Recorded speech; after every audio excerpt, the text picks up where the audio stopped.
অবশেষে ধর্ণা প্রত্যাহারের সিদ্ধান্ত নিয়েছেন চিকিৎসকরা। শুধু তাই নয়, একেবারে আংশিক কর্মবিরতি তারা প্রত্যাহার করছেন এমনটাই জানিয়েছেন। আগামীকাল থেকে কোন কোন জরুরি পরিষেবায় অংশগ্রহণ করবেন একেবারে নির্দিষ্ট করে তারা জানিয়ে দেবেন। আর এর পাশাপাশি আপনারা জানেন যে দক্ষিণবঙ্গ কিন্তু ইতিমধ্যেই রীতিমতো বন্যা বিপর্যস্ত হয়ে পড়েছে। মুখ্যমন্ত্রী মমতা বন্দ্যোপাধ্যায় তিনি স্পষ্ট বলছেন ডিভিসির সঙ্গে সব রকমের সম্পর্ক তিনি ছেদ করবেনই করবেন। আলোচনা করব এই নিয়ে। আমাদের সঙ্গে যারা রয়েছেন প্রথমে পরিচয় করে দেবো। সমীর চট্টোপাধ্যায় রয়েছেন সর্বরী মুখোপাধ্যায়, প্রাক্তন পুলিশ কর্তা সলিল ভট্টাচার্য, সৈকত গিরি এবং junior doctor doctor Sagnik Midda. সবাইকে স্বাগত জানাই আলোচনায়। অবশেষে 11 দিনের মাথায় ধর্ণা প্রত্যাহারের সিদ্ধান্ত নিলেন জুনিয়র ডাক্তাররা। আজকে মিছিল রয়েছে স্বাস্থ্য ভবনের সামনে থেকে, মিছিল যাবে সিজি কমপ্লেক্স পর্যন্ত। আগামীকাল থেকেই জরুরি পরিষেবায় তারা ফিরছেন। তবে বিচারের দাবিতে তাদের যে আন্দোলন, সেই আন্দোলন কিন্তু আরো তীব্রতর হবে এবং সেই আন্দোলন চলবে এমনটাই জানিয়ে দিয়েছেন আন্দোলনকারী চিকিৎসকরা।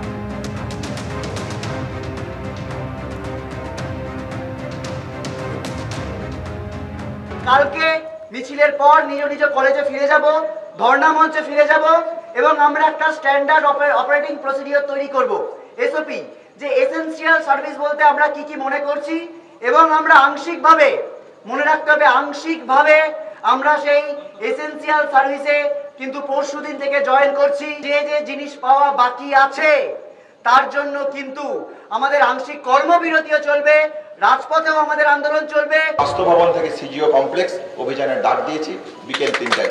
দ্বিতীয় অভয়া যাতে কলেজে বুকে না ঘটে তার দাবিতে আমাদের জন্য যে লড়াই চলছিল ঠিক সেইভাবে আমাদের এই লড়াই সারা পশ্চিমবঙ্গের বুকে ওয়েস্ট বেঙ্গল জুনিয়র ডক্টরস ফ্রন্টের পক্ষ থেকে এই লড়াই এবং এই কর্মসূচি জারি থাকবে। সময় এসেছে, মানুষ যেমন আমাদের পাশে দাঁড়িয়েছিল তেমন আমরা মানুষের পাশে দাঁড়াবো।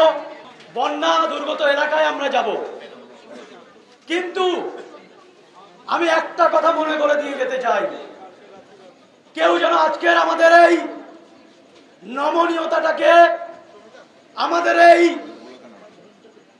মানুষের পাশে দাঁড়ানোটাকে কোন রকম দুর্বলতা হিসেবে না দেখে। আন্দোলন কিন্তু জারি থাকবে। নির্যাতিতার মৃত্যু হয়েছে তার বিচারের দাবিতে এবং রাজ্য সরকারকে তার জন্য কিন্তু 1 সপ্তাহের ডেডলাইন ইতিমধ্যেই আন্দোলনকারী চিকিৎসকরা তারা বেঁধে দিয়েছেন। অবসরপ্রাপ্ত আইপিএস এবং রাজ্যের প্রাক্তন ডিজি সুরজিৎ করপুরো কাছ থেকে সমস্ত মেডিকেল কলেজ এবং হাসপাতালে সিকিউরিটি অডিটের জন্য নিয়োগ করেছে রাজ্য সরকার। অভিযোগ সমাধানের জন্য অভ্যন্তরীণ কমিটি সহ সব কমিটিকে দ্রুত কার্যকর করতে হবে। স্বরাষ্ট্র দপ্তরের সঙ্গে আলোচনা করে মেডিকেল কলেজ এবং হাসপাতালগুলিতে পর্যাপ্ত সংখ্যক পুলিশ নিরাপত্তারক্ষীর সহ মহিলা পুলিশ এবং নিরাপত্তারক্ষী মোতায়েন করতে হবে। মেডিকেল কলেজ এবং হাসপাতালগুলিতে panic call button alarm system চালু করতে হবে।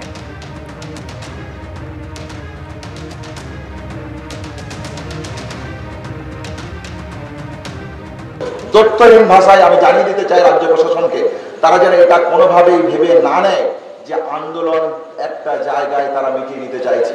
প্রশাসনের কাছে রেখেছিলাম, তার কিছু উত্তর আমরা পেয়েছি এবং অনেক কোশ্চেন এখনো আমাদের উত্তর পাওয়া বাকি আছে।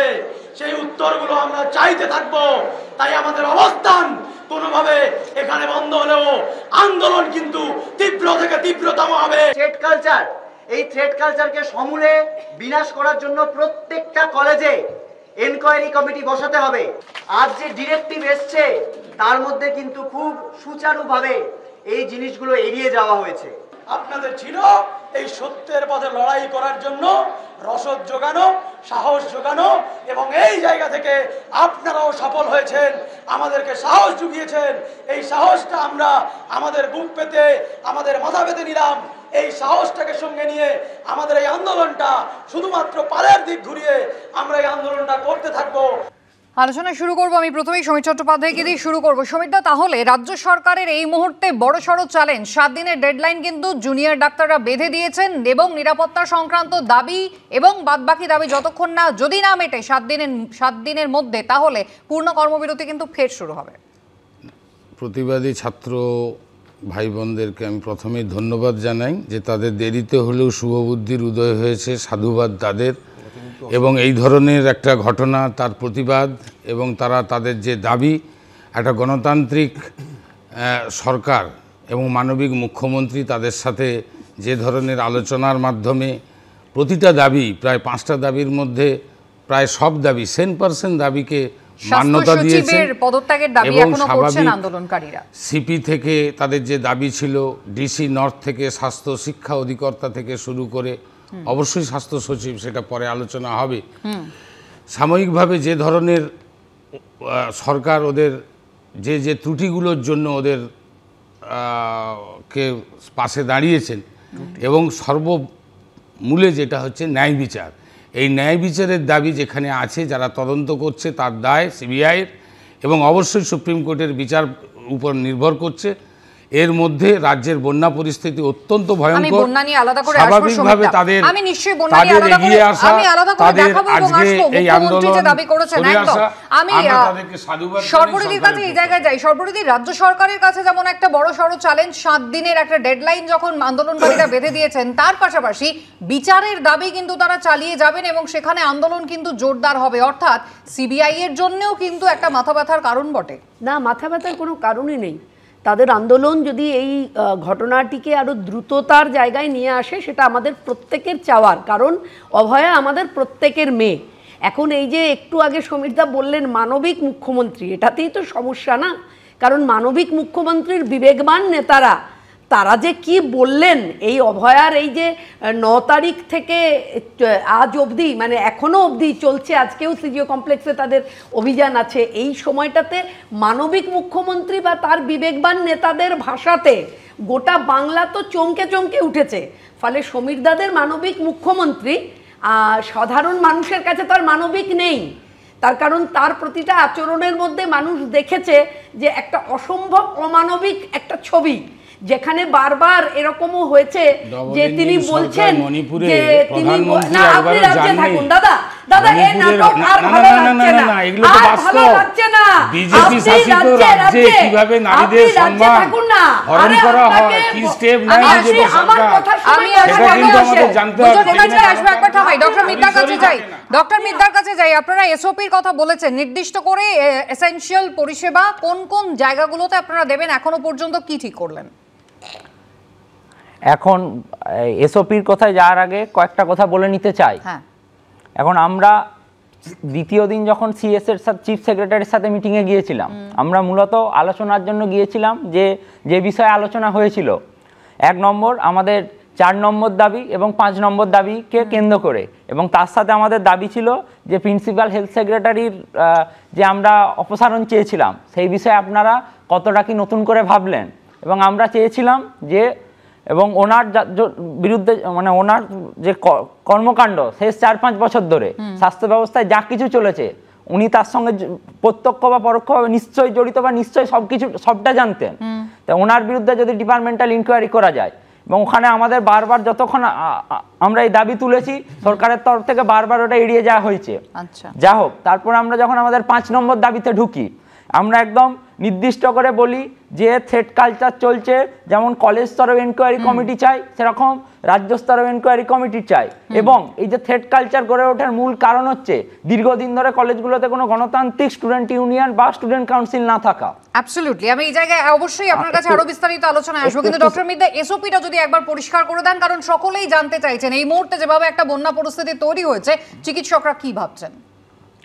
এখন বন্যা পরিস্থিতি নিয়ে তো অনেক কথা বলা হচ্ছে, আমি আপনার কাছে নির্দিষ্ট করে এই জায়গায় বলে যাই যে অংশের মানে যারা জুনিয়র ডাক্তাররা আমরা আন্দোলনে ছিলাম, কর্মবিরতিতে ছিলাম, সরকারি স্বাস্থ্য ব্যবস্থায় সেই অংশের জুনিয়র ডাক্তারদের বন্যা নিয়ন্ত্রণে বা বন্যার ত্রাণ কার্যে কোনো ভূমিকা নেই।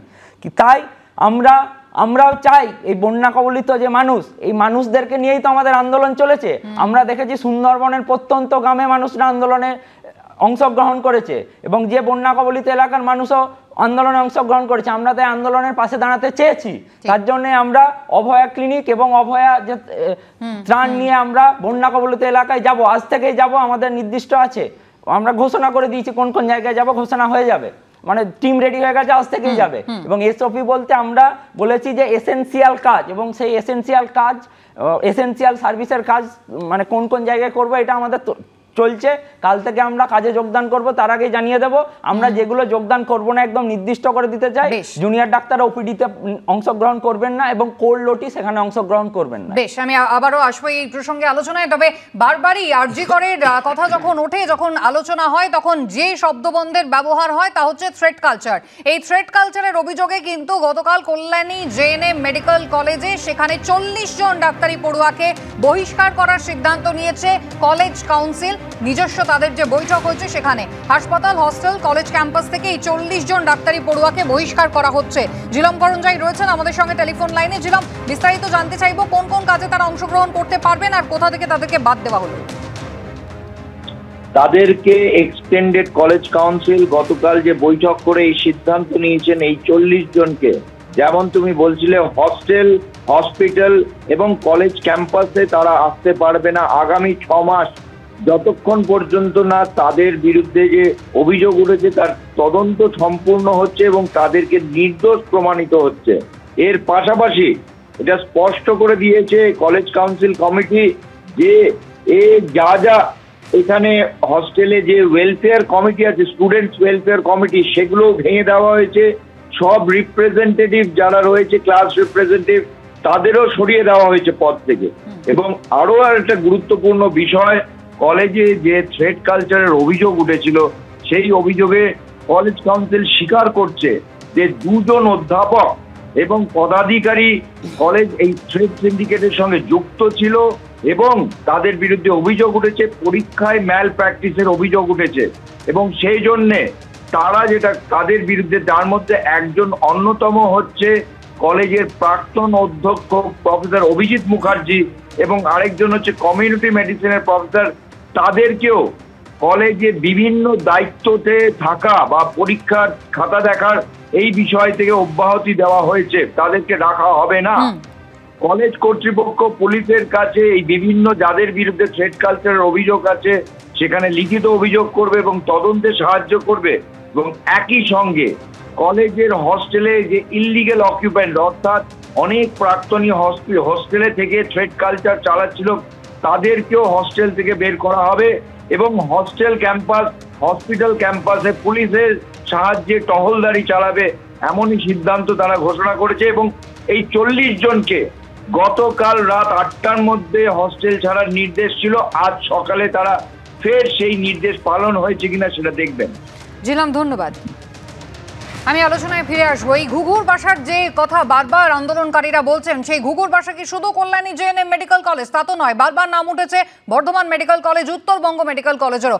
বারবার প্রসঙ্গ উঠছে থ্রেট কালচারের। আরজিকর মেডিকেল কলেজের চিকিৎসক ধর্ষণ খুনের ঘটনায় যখন সিবিআই তদন্ত করছে, তাদের নজরে কিন্তু এবার একজন টিএমসিপি নেতা, যার নাম আশিস পান্ডে, এবং থ্রেট কালচারে তিনি অন্যতম অভিযুক্ত এমনটাই বলা হচ্ছে। জুনিয়র ডাক্তাররা যে মেল পাঠিয়েছিলেন সেখানেও কিন্তু এই থ্রেট কালচারের কথা বলা ছিল এবং চিকিৎসক সম্প্রদায়ের শত্রু বলে যে তালিকাটা দেওয়া হয়েছিল, সেখানে আরজিকর মেডিকেল কলেজের 11 নম্বরে নাম রয়েছে এই আশিস পান্ডে।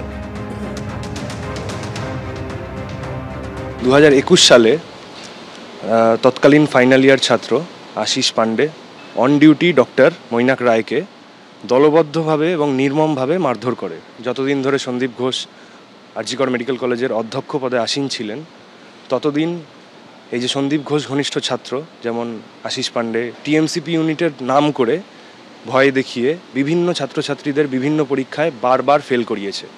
এবং এই ফেল করানোগুলো এতটাই সুপরিকল্পিতভাবে করা হতো যে তাদের প্র্যাকটিক্যাল পরীক্ষায় ফেল করানো হতো যাতে তারা রিভিউ না দিতে পারে। এবং এই প্ল্যানের একাংশ রুম নাম্বার 14, আইএমএস হোস্টেল, এইসব জায়গায় বসে করা হতো। আমরা বহু চেষ্টা করেছি যাতে আমাদের ব্যাচমেটরা ফেল না করে, কিন্তু আমরা সেটা আটকাতে পারিনি।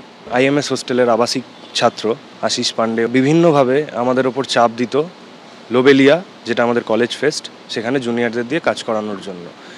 এই যে সন্দীপ ঘোষ, সুদীপ্ত রায়, এদের যে অ্যাসোসিয়েটস, ঘনিষ্ঠ ছাত্রছাত্রী তথা যে থ্রেট সিন্ডিকেট, তারা আমাদের মতো বহু ছাত্রকেই তাদের বোড়ে বা পণ হিসেবে ব্যবহার করেছে বিবিধ ভয় দেখিয়ে। সৈকত, উজ্জ্বল ছাত্রদের ভবিষ্যৎ দিনের পর দিন এভাবে একেবারে দাঁওতে রাখা হয়েছে বলা যায়, কিন্তু প্রশ্নটা হচ্ছে এখানে টিএমসিপির নাম জড়ালো কি করে? শুরু থেকে শাসক দল বলে আসছে রাজনীতি করবেন না, রাজনীতি করবেন না। পতাকা দেখা গেল ডিওয়াইএফআই এর পতাকা, দেখা গিয়েছিল জাতীয় পতাকা, যেখানে বিজেপির নাম জড়িয়েছিল। মুখ্যমন্ত্রী স্বয়ং অভিযোগ করেছিলেন টিএমসিপি ছাত্রনেতা শাসক দলের তিনি জড়িয়ে গেলেন। থ্রেড কালচারে 11 নম্বরে নাম।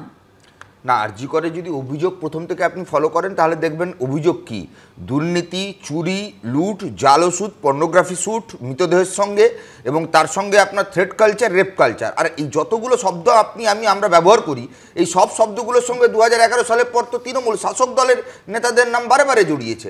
সে প্রয়াত তাপস পাল থেকে শুরু হয়েছে বাড়িতে ছেলে ঢুকিয়ে দেবো, তারপর একের পর এক তৃণমূল নেতাদের মধুর মধুর বাণী। আসলে সমীরবাবু কিছুক্ষণ আগে বলছিলেন যে মানবিক মুখ্যমন্ত্রী, মানবিক সরকার, একদমই কারেক্ট বলেছেন। মানবিক সরকার, মানবিক মুখ্যমন্ত্রী কাদের জন্য? এই আশিস পান্ডে, বিরূপাক্ষ, অভিক, সন্দীপ, সঞ্জয়, অথবা এই যে উদয়ন গুহ থেকে অরূপ চক্রবর্তী থেকে ক্যানিং পশ্চিমের পরেশবাবু থেকে শুরু করে কুণালবাবু, দেবাংশুদের জন্য, যারা প্র্যাকটিক্যালি প্রকারান্তরে ভার্বালি অ্যাবিউজ করে প্রতিবাদীদের, যারা প্রকারান্তরে ডাক্তারদের পেটানোর নিদান দেয়, ডাক্তারদের বয়কট করবার নিদান দেয়, যারা হাসপাতাল ভাঙচুর করবার নিদান দেয়, যারা ডাক্তারদের পেটানো মানে দড়িতে বেঁধে পেটানোর নিদান দেয়। উল্টো দিকে এদের জন্য মানবিক এই কারণেই, কারণ সরকার মনে করে এই চুরি, দুর্নীতি, খুন, ধর্ষণ এইটাকে আড়াল করতে গেলে জনগণের ট্যাক্সের টাকা আইনজীবী দিয়ে মামলা লড়তে হবে, এবং এটা দীর্ঘদিনের প্রসিডিওর। আমি বলছি এটা শুধু ডাক্তারি ক্ষেত্র নয়, মেডিকেল সেক্টর নয়, আপনি যদি সমাজের বিভিন্ন স্তরে যান, এসএসসি, প্রাইমারি, তাতেও একটা চুরির সিন্ডিকেট, আপনি যদি বন দপ্তরে যান একেবারে। এবং শুভেন্দু অধিকারী তিনিও কিন্তু একই কথা বলছেন, এবং নতুন করে ইডি যাতে আর একটা মামলা করে সেই দাবিও কিন্তু তিনি ইতিমধ্যেই তুলছেন। তবে এই থ্রেড কালচার শুধুমাত্র দীর্ঘদিন ধরে যে এখানেই রয়েছে এমনটা নয়, তার পাশাপাশি টাকার বিনিময় তো ছিল এর বদলে।